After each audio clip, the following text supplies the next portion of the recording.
Bienvenidos a nuestro espacio de reflexión, un lugar para entender las complejidades de la mente y el alma.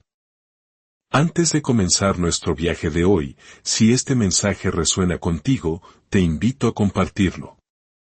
Al hacerlo, no solo apoyas nuestro trabajo, sino que nos ayudas a construir una comunidad donde más personas puedan encontrar claridad, sanación y sentirse menos solas en sus luchas.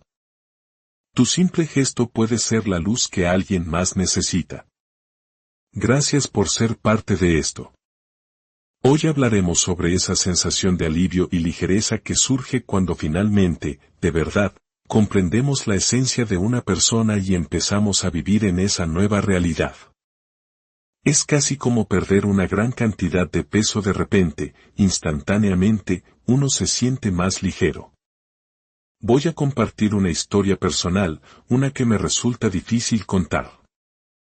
Es una historia sobre mi propia respuesta de sumisión, o como se le conoce en psicología, la respuesta de cervatillo.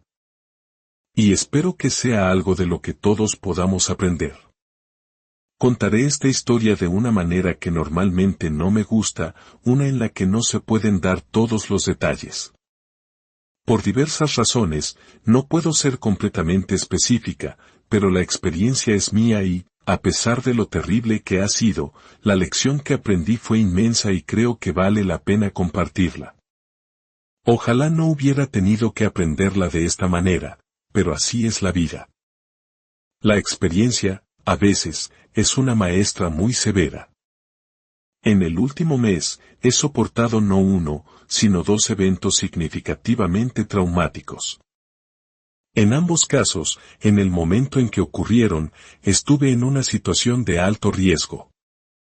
Algo muy malo podría haber pasado, incluso lesiones que cambiaran mi vida o la terminaran. Una de las lesiones, de hecho, será un problema para mí durante varios meses. Estoy en tratamiento y espero que se resuelva, pero definitivamente ha alterado los ritmos de mi vida diaria. Obviamente, no morí ni perdí la funcionalidad completa, porque estoy aquí hablando con ustedes, pero ha afectado mi día a día. Y durante esos segundos de terror, mi cuerpo y mi sistema nervioso reaccionaron como si algo catastrófico estuviera a punto de suceder. Durante este último mes, he experimentado todas las respuestas agudas al trauma, pesadillas, un estado de ánimo aplanado, cambios en el apetito, ataques de pánico. Estoy hipervigilante de mi entorno. He sentido una pérdida del sentido y del propósito. He querido estar sola. Son los síntomas clásicos del trauma. Incluso tuve una pesadilla hace unas noches en la que me desperté gritando, algo que no es propio de mí. Supongo que a veces ser terapeuta ayuda. Supe de inmediato de qué se trataba. Me anclé en el presente, me hablé a mí misma, me dije, este es tu sistema liberando la tensión, reaccionando a lo que ha codificado. Lo superé, pero fue profundamente inquietante. Y aquí está el punto crucial, fue mi respuesta de sumisión lo que facilitó que me encontrara en ambas situaciones peligrosas. La respuesta de sumisión, también llamada fawn response en inglés, es esa reacción involuntaria, una adaptación reflexiva que desarrollamos ante situaciones potencialmente dañinas. No lo hacemos a propósito. Es la acomodación, es el complacer a la gente. No es consciente. Lo hacemos para mantenernos a salvo, como con todas las respuestas al trauma. Con el tiempo, se arraiga en nosotros y se convierte en nuestro reflejo automático. La tensión de no complacer se vuelve casi insoportable. Muchos de nosotros aprendimos esta respuesta en la infancia. Mantenernos cerca de los abusadores o de quienes nos invalidaban. Ser buenos niños, apaciguadores, dóciles, para protegernos. No alejarnos de situaciones que nos hacían sentir incómodos. Sonreímos cuando no queremos. Damos el abrazo que no deseamos dar. Nos aseguramos de no ocupar demasiado espacio. Queremos que la gente nos vea como alguien fácil de tratar, sin complicaciones, que nunca es una molestia. Esta respuesta no es codependencia en su raíz, es un mecanismo de seguridad. A través de muchos años de trabajo personal, sé esto de mí misma. Y en estas dos circunstancias, complací. Cedí en cosas en las que no debería haber cedido. Fui a lugares y acepté situaciones que mi instinto me decía que eran un error. Y entonces, de repente, sucedieron cosas malas. Casi desastres. Pero aprendí otra gran lección sobre el trauma en tiempo real. A veces, las respuestas de invalidación, minimización o las mentiras que enfrentamos después de un trauma pueden sentirse peor que el trauma mismo. Gente que te dice cosas como, ¿realmente fue para tanto? Esto nos lleva a dudar de nosotros mismos y de nuestras reacciones. Otros dicen frases absurdas como, bueno, no era mi intención que eso te pasara. O simplemente desaparecen cuando necesitas ayuda, convirtiéndote en un inconveniente. La falta de voluntad de los demás para ver tu dolor magnifica la sensación de inseguridad y grava el trauma aún más profundamente. El mundo se siente mucho menos seguro. Una nota para todos. Por favor, dejen de pedirle a la gente que cuente sus historias de trauma una y otra vez para que ustedes puedan validar si su dolor es legítimo. Nadie quiere estar molesto. Si alguien te dice que algo malo le pasó, simplemente ofrécele tu apoyo y no lo cuestiones. Pero volvamos a esa respuesta de sumisión. Se suponía que debía mantenerme a salvo. Y 2 veces en un mes, me puso en un peligro mortal. La respuesta de trauma dejó de ser protectora. Y esto me llevó a lo que yo llamo el fin de mi respuesta de sumisión. Obviamente, no ha desaparecido por completo. No podemos simplemente borrar estas respuestas tan arraigadas. Pero creo que personalmente tuve que tocar fondo. Tuve que verme en situaciones en las que estuve en un peligro real y constante. Después del segundo evento, el impulso de complacer simplemente se detuvo. No estoy segura de que me encante esta nueva versión de mí. La encuentro un poco más fría, un poco más exigente. Incluso yo estoy juzgando a mi nuevo yo que no complace. Digo no mucho más a menudo. Y un efecto secundario ha sido volverme más selectiva. Estoy diciendo que no a más cosas porque simplemente no me siento cómoda o segura. Realmente empiezas a descubrir quiénes y qué son los espacios seguros. Odio que hayan tenido que ocurrir experiencias tan horribles para llegar aquí. Pero fue necesario. Ver cómo la gente te sonríe educadamente pero no te ayuda mientras estás en problemas. Ver cómo te miran con la cara en blanco cuando les cuentas lo que pasó, como si estuvieras loca. Algo dentro de mí, silenciosamente, se rompió. Entonces, ¿qué tiene que ver mi historia con sobrevivir a relaciones narcisistas o dañinas? Primero, no podemos esperar a que ocurran desastres para que la gente despierte.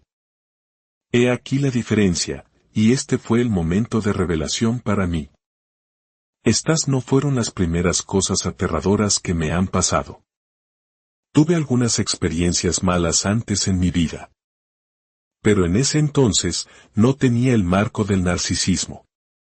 Nadie lo tenía. Así que no lo entendí. De hecho, esos traumas anteriores reforzaron mi respuesta de sumisión. Magnificaron mi autoculpa porque no había un marco para entenderlo. Pero tener el conocimiento, entender qué es el narcisismo, la manipulación, la invalidación, la disonancia cognitiva, tener todo ese vocabulario es como tener unos lentes. Sin ellos, todo es borroso. Pero con ellos, cuando suceden las cosas malas, tienes el marco para verlo claramente por lo que es. No quiero que le pasen cosas malas a la gente para que salgan de estos ciclos. Si estás en una relación narcisista, estás recibiendo pequeños recordatorios todo el tiempo. Anótalos. Recuerda que están sucediendo. Practica las técnicas, el discernimiento, el no profundizar, el no compartir buenas ni malas noticias. Aprende a decir no y anótalo también. Traza los patrones, porque los datos están ahí.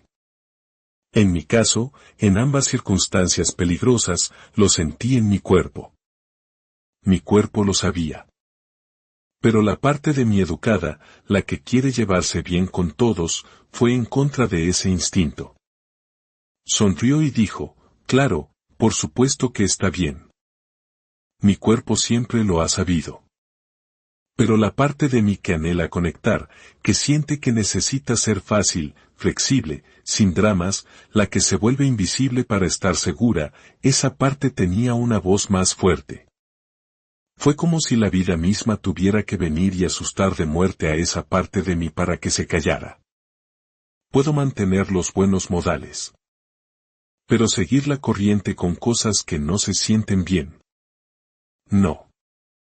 Encontrar mi no en voz alta. Eso es bueno. Curiosamente, en una de las pesadillas que tuve, me desperté gritando en sueños la palabra no. Quizás ese fue el verdadero final de la sumisión para mí. Una necesidad de toda una vida de finalmente decir no. Un no rotundo. Y vino de una parte inconsciente de mí, después de que mi cuerpo y mi sistema fueran sacudidos hasta la médula. Así que, a medida que avanzo, seré educada. Amo los modales. Seré educada mientras digo que no. Y puede que pierda gente. Puede que pierda esa percepción de ser alguien fácil. Pero espero que esto sea una lección para otros. Todos nosotros necesitamos pensar en lo que significa vivir en una nueva identidad cuando dejamos de participar en estas danzas tóxicas. Prepárate para ser llamado exigente, necesitado, egoísta, simplemente por decir, no, no voy a hacer eso. Nuevos recuerdos, dolorosos, han sobrescrito mis viejos patrones. Las pesadillas se desvanecerán. Y como sigo diciendo que no, voy a tener más tiempo para mí. Nosotros, los sobrevivientes de relaciones narcisistas, nos preocupamos demasiado por lo que otros piensan de nosotros, porque eso era crucial para mantener los apegos. Esa arena movediza de la relación, no ser amado de manera consistente, nos convirtió en máquinas de complacer. Espero que no dejes que llegue al punto al que yo lo dejé llegar. Presta atención. Encuentra tu no. Tómate tu tiempo. Escucha a tu cuerpo. Y está bien que otras personas tengan su propia narrativa sobre ti. Las personas antagónicas y los facilitadores suelen enseñarnos que son dañinos dos veces, primero nos ponen en peligro y luego nos dejan en peligro. Es incómodo integrar esas verdades, pero tienes que hacerlo. Por favor. Porque yo no lo hice, y estoy pagando el precio. Y esto nos lleva a una de las lecciones más difíciles pero más liberadoras, la aceptación radical y la necesidad de ser tácticos. No puedes eliminar a todas las personas narcisistas de tu vida. Así que, aprender a interactuar con ellas se vuelve clave. Recuerdo una experiencia profesional. Necesitaba algo de unas personas que, aunque no eran narcisistas del libro, definitivamente tenían rasgos. En ese momento, yo estaba muy vulnerable y, contra mi buen juicio, me abrí a ellos. Fue un gran error. Pero cuando salí de esa fase de vulnerabilidad, mi mente más sabia regresó. Reconocí que no tenía otra opción más que interactuar con ellos, pero podía hacerlo de una manera que tuviera en cuenta quiénes eran. Pude ser muy táctica sobre qué pedir y qué no pedir. Acepté que solo podían ofrecerme una parte de lo que necesitaba, y solo de una manera específica. Dejé de esperar que fueran algo que no eran. Esa maldita esperanza todavía nos atrapa. La aceptación radical es incómoda, porque en teoría, deberían haber podido ayudarme. Pero la palabra debería es muy peligrosa en este terreno. Así que me desconecté emocionalmente. Acudí a ellos para lo que sabía que podían dar, y eso fue todo. ¿Se enfrió la relación por mi parte? Absolutamente. Pero me sentí mucho más libre. Fue como si alguien literalmente me quitara 50 kilos de la espalda. A veces admiramos ciertos aspectos de una persona y queremos que sean el paquete completo, hábiles, pero también cálidos, empáticos y comprensivos. La trampa del narcisismo es que a menudo son muy buenos en una cosa. Y esa habilidad puede ser útil. Pero no son seres humanos completos. Tenemos que ser capaces de ver eso. Piensa en una persona narcisista como una aplicación en tu teléfono. Una aplicación solo puede hacer lo que hace. La aplicación de transporte te pide un coche. La de comida te permite pedir el almuerzo. Nada más. No esperas que tu aplicación de Uber te consuele después de un mal día. Los narcisistas, de hecho, nos tratan como aplicaciones. Somos la app de necesito elogios, la app de necesito un saco de boxeo. No es fácil de oír, pero es lo que sucede. La clave es no permitir que esta mentalidad táctica impregne todas tus relaciones. Debes ser capaz de ver a las personas mutuas, amables y amorosas en tu vida, a quienes necesitas entregar todo tu ser. Y esto me lleva a la historia de la caja de herramientas roja. La caja de herramientas roja era realmente grande y pesada. Vacía, pesaba al menos 15 kilos. Era brillante y metálica. En una casa, una persona muy mayor la había comprado. Esta persona apenas podía levantarla. De alguna manera, logró ponerla en la encimera de una cocina muy pequeña, donde se quedó, y se quedó, y se quedó durante meses. Nadie más en la casa podía moverla. Otra persona en esa casa es bastante frágil y tenía que cocinar alrededor de la enorme caja. Si esta persona frágil dejaba una taza fuera de lugar, era criticada. Pero la gigantesca caja de herramientas rojas simplemente ocupaba un espacio valiosísimo, sin que nadie dijera nada. Un día, la persona frágil, que había estado practicando la aceptación radical durante mucho tiempo, dijo razonablemente, esa caja de herramientas es pesada. Una vez que tenga herramientas, será imposible de levantar. La persona que la compró respondió, ¿por qué siempre tienes que ser tan negativa? Y la persona frágil volvió a guardar silencio. Meses después, llegué a esa cocina y vi la caja de herramientas. Era un símbolo de lo inamovible que son estas relaciones. Era un monumento a la falta de empatía, al derecho y a la inconsciencia. Era el recordatorio de cómo las personas en sistemas narcisistas no pueden hacer las cosas de manera normal. Tenemos que crear soluciones costosas, tediosas y agotadoras. Hace tiempo, yo habría explotado por la caja de herramientas. Habría dicho cosas como, ¿por qué demonios alguien necesita una caja así? Ni siquiera un contratista. ¿Por qué malgastas tu dinero? ¿Por qué eres tan desconsiderado? Habría cometido ese error. Y el infierno psicológico resultante habría ardido durante meses. Dije esas cosas antes de que mi aceptación radical se hubiera concretado, porque decía esas cosas cuando todavía tenía esperanza. Lentamente, acepté radicalmente. Dejé de involucrarme, dejé de explicar y vi claramente que nunca hubo ni habría esperanza de una relación normal. Y lo más importante, y esta es la salvación que puedes encontrar en cualquier relación narcisista, dejé de preocuparme. La indiferencia es poder en una relación narcisista. Mi único objetivo era proteger a la persona frágil.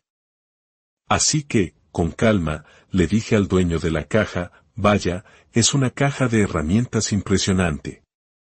Es casi como un mueble.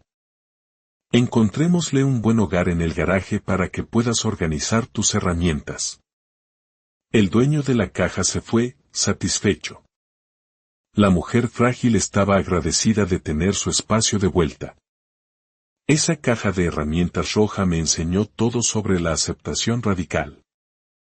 Algún día, si vivo lo suficiente, esa caja será regalada a alguien que pueda usarla. Tal vez fue un recordatorio del duelo, de la pérdida, de cómo el narcisismo roba la capacidad de tener relaciones normales. Pude dejarlo ir recordándome a mí misma que la caja de herramientas entró en mi vida para ser, en última instancia, un regalo para otra persona. El duelo proviene de reconocer que no recibimos las cosas que muchas otras personas dan por sentadas: padres sanos, un modelo para relaciones saludables, una plantilla para la toma de buenas decisiones. Tenemos que aprenderlo por nuestra cuenta, a menudo ya en la edad adulta. Y duele. Y tenemos peleas estúpidas sobre cajas de herramientas hasta que dejamos de tenerlas. Llegar a entenderlo no es barato. Es como esa maldita caja de herramientas. Significa reconocer que, aunque te faltaron muchas cosas, finalmente eres lo suficientemente fuerte para mover esa caja roja sin que te desestabilice. Es como pasar un examen final, porque finalmente lo entiendes.